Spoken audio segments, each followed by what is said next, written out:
This video is brought to you by Squarespace, the all-in-one platform for building your brand and growing your business online. More about them later. Coal provided the steam which powered the industrial age. Without coal, there would have been no coke to smelt steel, no railroads binding together cities, and no ships carrying global trade.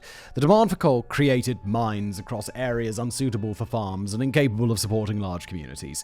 Often the harvesting of coal became the only means of support in many areas of the United States, particularly the rough country of Appalachia. There, mines were worked by families through several generations until the mines were played out or more profitable locations were found for the coal companies to exploit, building factory towns for those who brought the coal out of the ground. Centralia, Pennsylvania was one such town, founded in 1866 as a company town for employees of the Locust Mountain Coal and Iron Company. The 1890 census recorded about 2,500 people living in the community, most of them deriving their living, in one form or another, from the anthracite coal extracted at great labor and danger from the ground. The town peaked in population and prosperity before the Second World War. By 1960, it was showing the effects of steep economic decline as demand for its sole product waned. Only about 1,500 continued to call Centralia home when the earth beneath the town literally caught fire. Since then, the town and the surrounding area have become an example of hell on earth, at least for those who envision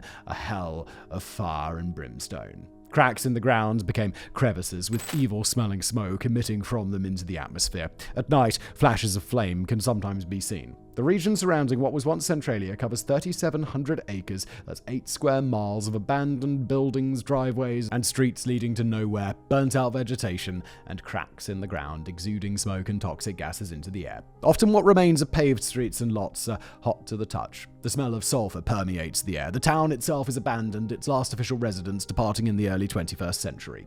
Centralia is the site of an underground fire of supernatural dimensions, though it owes its existence to the efforts of humanity. In fact, the Centralia mine fire represents a series of disasters which began with human inattention to safety rules, grew with human concerns over financial ramifications, and continues to grow today because it appears too expensive to stop it.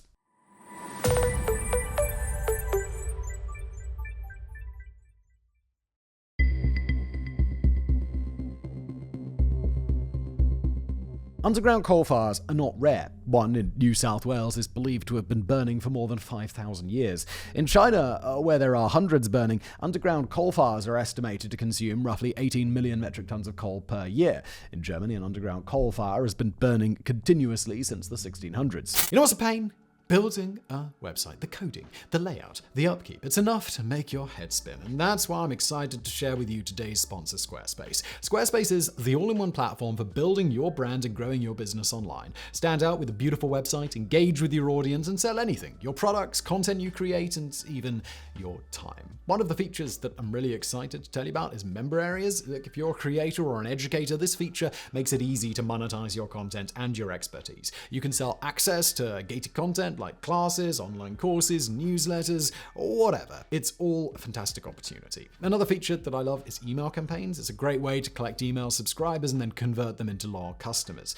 You can customize email templates with your brand stuff like colors, logo, etc. Plus you get analytics so you can see how well the emails you send are performing. Finally, Squarespace Analytics give you powerful insights into who's visiting your site and how they're interacting with your content. There are so many more features to explore on the Squarespace website, so be sure to head to squarespace.com to check it out. You'll get a free trial, and when you're ready to launch, go to squarespace.com/geographics, and you'll save 10% off your first purchase of a website or a domain using the code geographics. Thank you to Squarespace for sponsoring this video and making website building a breeze.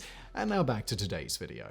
Known as the Brenneder Berg, which translates to burning mountain fire, it is widely believed to have been caused by spontaneous combustion. In 1770, Wolfgang von Goethe visited the site and described the experience as being enveloped by a strong sulfur smell. One side of the cave was almost glowing and covered with reddish white roasted rock. India has dealt with numerous such fires, including at the Jharia coalfields, where some fires have burned since 1916. Over 37 million tons of coal has been consumed, and additional tons have been blocked from being mined. In America, coal fires have raged in California, Montana, Colorado, Pennsylvania, West Virginia, and other sites. How many fires are currently burning underground, as yet undetected, is just anybody's guess. Centralia, though, holds a special place in those who study such disasters, are involved in the coal industry, are interested in the supernatural, or are simply curious about the makeup and history of good old Mother Earth. In comparison to some of the global fires currently burning, it is a newcomer. Despite the damage it has done below ground and above, it is but a piker in terms of financial and ecological impact. And it is most likely the result of humanity's inattention to the potential damage it can cause to the planet.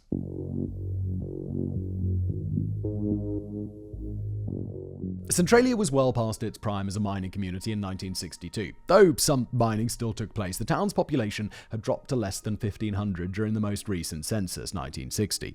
Abandoned underground mines crisscrossed beneath the community and its nearby environs. Some abandoned mines were exploited by bootleg miners. These miners, not connected with any legitimate mining company, often carved coal out of the supporting pillars underground left behind during earlier mining operations. Eventually, the pillars collapsed, blocking off the mine and helping to create an underground maze that was nearly impenetrable.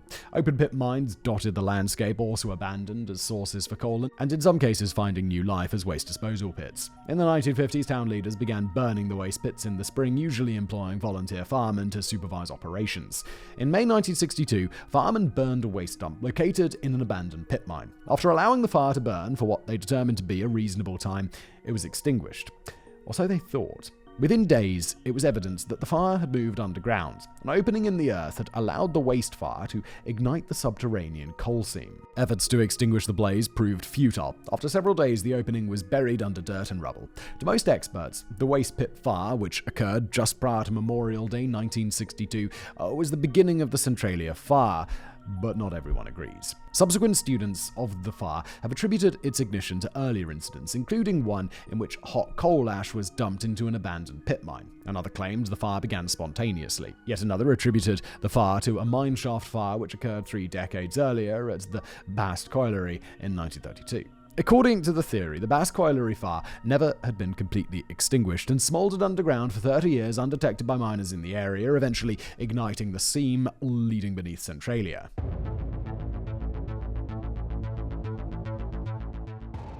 After filling in the abandoned pit where the fire had been detected in 1962, Centralia more or less went about its business undeterred. Some surface and pit mining continued, bootleg mining continued into the 1980s. There was some awareness of the subsurface fire, but underground coal fires, actually called coal seam fires, are relatively common, and no particular danger threatening the town or region was noted. In 1979, Centralia's John Coddington, who operated one of the town's gas stations, used a dipstick to measure the quantity of fuel in one of his underground storage tanks. The business ends of the stick proved warm to the touch. He also noticed steam rising through the dirt floor of the building's basement. The temperature of the floor was measured at 136 degrees Fahrenheit. While that is well below the temperature at which gasoline ignites, it was also well above the temperature one would expect. In December, the station was closed and its underground storage tanks drained of gas. 2 years later, in 1981, a 12-year-old boy playing outside suddenly had the earth open up beneath his feet. A sinkhole belching steam and gases swallowed him before the shocked eyes of a 14-year-old friend who reacted swiftly. The first boy, Todd Dombrowski, grabbed onto tree roots and held on for dear life as his friend helped pull him to safety. The sinkhole opened to a depth of 150 feet and the chasm was filled with toxic levels of carbon monoxide gas. Since the near accident occurred within the town limits of Centralia and since it involved children, it immediately became a cause of concern. Suddenly, Centralia had a problem, one far worse than the gradual closure of the local mines. The sinkhole incident also occurred, perhaps providently, at a time when the town was being visited by Pennsylvania Governor Dick Thornburgh as well as Congressman James Nelligan. Young Dombrowski reported that while playing, he was in his grandmother's backyard, he spied smoke rising from the ground, and it was while approaching the spot to satisfy his own curiosity that the sinkhole opened. Thornburgh and Nelligan were in town to investigate complaints of smoke, steam, sulfurous smells, and high surface temperatures. The image of a young boy being swallowed whole into a subterranean hell aroused their instincts. Within days, Nelligan called for federal funds to support the relocation of affected families, helping them escape the danger zone. According to an article reporting the incident in the York Daily Register on February 17, 1981, Centralia was by then, quote, "this Columbia County community of 1,000, indicating a considerable loss of population in the preceding 2 years.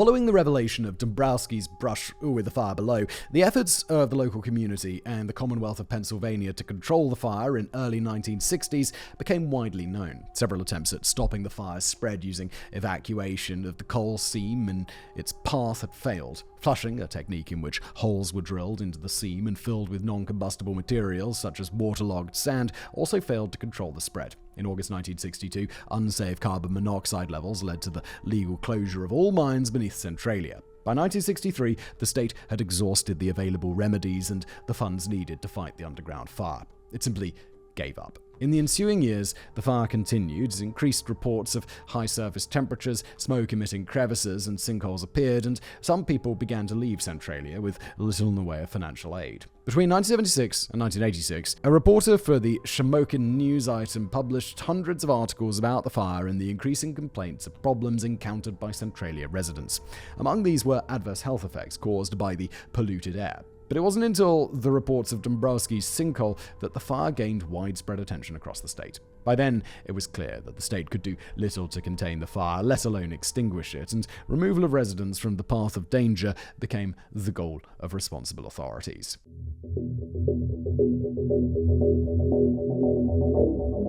In 1984, Congress authorized $42 million to relocate the residents of Centralia, about $110 million in 2022 dollars. Most of the dwindling population of the little town accepted the money and got out. Where they went is largely unknown, but subsequent census results indicate that very few relocated to towns in the general vicinity. Seeing that Centralia was located in America, it's no surprise that some refused the offer and the money, opting to stay where they were. The laggards led Pennsylvania Governor Robert Bob Casey to exercise eminent domain, condemning the structures within the bounds of Centralia in 1992. Residents who had chosen to remain went to court to fight Casey's eminent domain, though their efforts were mostly in vain. They were allowed to remain in their homes, though ownership transferred to the state. Meanwhile, beneath their feet, the fire burned. In 2009, another Pennsylvania governor, Ed Rendell, initiated eviction processes against the remaining residents in Centralia. By early 2010, only 5 homes within the former coal mining town remained occupied, and their residents responded to the governor with lawsuits. According to their suits, the Centralia mine fire was a little more than a massive fraud, perpetrated by interests in what is conservatively estimated at hundreds of millions of dollars of some of the best anthracite coal in the world. They accused the Commonwealth of eliminating Centralia as an entity, after which the rights to the coal would go to the Commonwealth of Pennsylvania. To monitor the fire, the state bored holes deep into the ground, beginning during the early remediation efforts in the 1960s. Additional holes have been bored by federal and private entities, to the extent that over 2,000 holes monitoring the fire, its spread, and the toxic gases it creates penetrate the surface in and around what was once the borough of Centralia. Since 1996, the fire has continued to spread. As of 2022, the Commonwealth of Pennsylvania maintains warnings on a website dedicated to the fire and its history. The site warns, "The area encompassed by the Centralia mine fire is extremely dangerous. Walking and/or driving in the immediate area could result in serious injury or death." Despite the Pennsylvania Department of Environmental Protection's DEP strong warnings to remain clear of the area, it has become an attraction for tourists, environmentalists, ghost town buffs, and just the curious. According to the Pennsylvania DEP, most experts agree the fire can be extinguished by excavation and flooding, but funds available for such actions are insufficient to accomplish the task, the same situation encountered in the mid-1960s. There is little to be done other than to simply let the fire burn itself out. What was once Centralia is a landscape of abandoned driveways and streets, with some foundations of former structures still visible. Vegetation is burnt away either through subterranean heat or the effects of toxic gases. Roadways have sunk into the ground, some to the depth of several feet. Pavement is cracked, with gaping areas emitting visible gases as well as invisible carbon monoxide.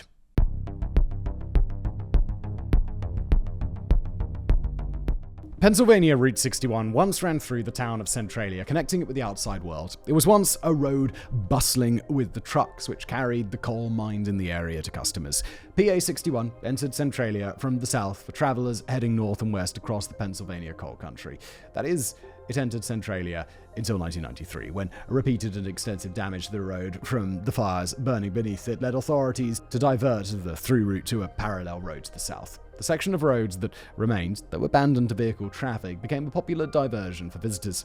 Those curious about the abandoned and seemingly doomed town used the roadbed for bicycling and walking, even as the pavement continued to buckle, heave, and crumple. Most visitors to Centralia were not welcomed by the Commonwealth, which posted signs warning of the dangers inherent to the area. No trespassing signs also dotted the area, but for the rest of the decade, visitors to Centralia came to view the wreckage of the town. Vandalism and trespassing became common occurrences in the area. Some visitors began to paint the remaining surface of the road with signs, greetings to others, political opinions, pictures, and other forms of graffiti.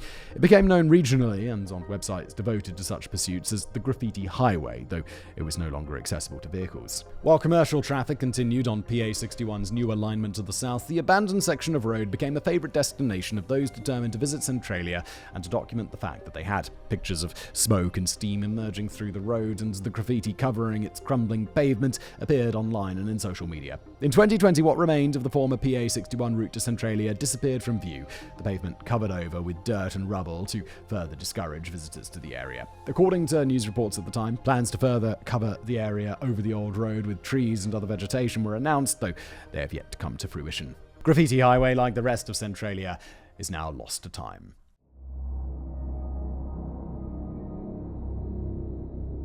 Graffiti Highway and the vandalism it attracted led to resistance from the few remaining residents of Centralia, numbering 5 as of 2016. Their resistance led to the roadway being covered as a crackdown on visitors. 4 cemeteries exist in Centralia, and family members and other loved ones have legitimate interest in returning to the former town to visit them and take care of the graves. At least one, the Oddfellow Cemetery, has been reported to have occurrences of steam, smoke, or gases being visible among the graves. When graffiti appeared among the headstones, as well as other reported acts of vandalism, Centralia's 5 remaining residents demanded action. Technically, the residents have little legal standing. The entire town was condemned under eminent domain, and though they remain in what were their homes before the condemnation, the entire town and all the land within it belongs to the Commonwealth of Pennsylvania. The latter has chosen, thus far, not to initiate forced eviction proceedings. Thus, the residents remain in an uncertain legal status in the remains of a town which no longer legally exists, while the ground literally moves beneath their feet,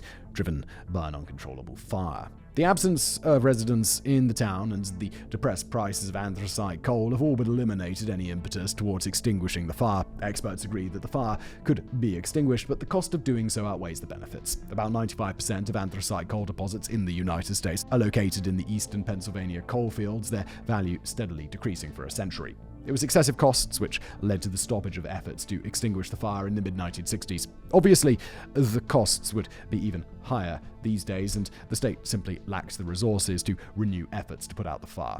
With just a handful of residents remaining, there is also no political pressure to take further action.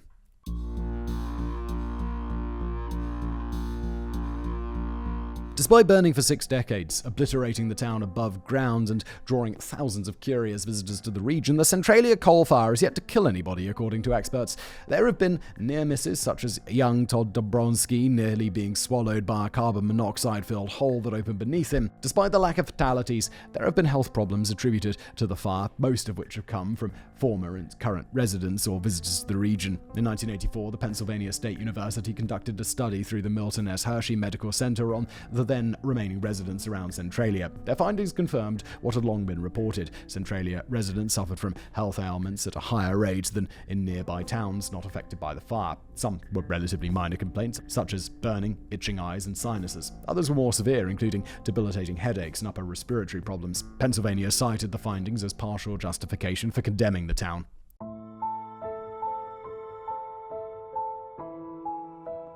In 1998, writer Bill Bryson published A Walk in the Woods, Rediscovering America on the Appalachian Trail. The book described his efforts to hike the trail in 1996. Bryson skipped large sections of the trail and never fully completed the journey, but on one of the sections he completed, he detoured through Centralia. His impressions of the town appeared in the book. He described one of the churches still standing in the town as sound and usable, though surrounded by smoke, hovering wispily off the ground. He also described a large smouldering pit behind the church, a vast cauldron, perhaps an acre in extent, which was emitting thick, cloud-like, pure white smoke. Bryson found several houses which appeared occupied, including some of which had children's toys scattered about their lawns. But he found no residents of the town, and nobody answered his knocks on several doors. In his book he wrote, "So today, 1996. Centralia isn't really even a ghost town. It's just a big open space with a grid of empty streets, still surreally finished with stop signs and fire hydrants. So there have been to date no fatalities directly attributed to the fire beneath Centralia. The town itself was killed off by the coal seam fire. Today, it has no zip code, was removed in 2002, no connection via roads to other towns, no services, and it exists solely as a place name on maps. It is dotted with signs warning of the dangers presented to those visiting the area. Meanwhile, the anthracite coal beneath the ground continues to burn, and likely will do, until it's entirely consumed. Estimates vary, but some say the fire will burn for another 2.5 centuries. How far it will spread is unknown.